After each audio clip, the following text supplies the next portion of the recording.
Noi non cambiamo idea, pensiamo si debba fare un nuovo policlinico moderno, in un'area comoda, accessibile e quindi sicuramente non può essere nel sito attuale. Il vicepresidente della regione lo dice chiaramente: se non si farà Padova Ovest non si farà nemmeno in via Giustiniani, un'area con vincoli della soprintendenza, l'inopportunità di costruire in verticale, cantieri che paralizzerebbero un'area già oggi congestionata per almeno 20 anni.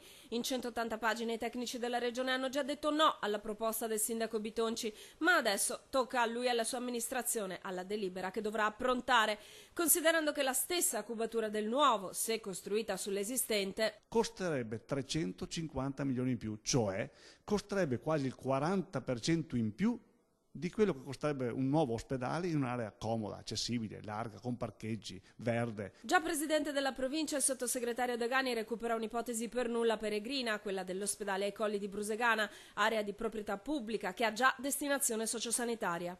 Quindi non era necessario avere espropri, non era necessario fare una serie di procedure ed era ovviamente a costo zero per chiunque, perché l'ospedale è dell'ospedale, quindi dei padovani. Altra alternativa, quella dell'attuale aeroporto di Via Sorio, area demaniale. Per riassumere, Padova ha bisogno di una nuova struttura ospedaliera efficiente, moderna e adeguata alle esigenze di assistenza e ricerca.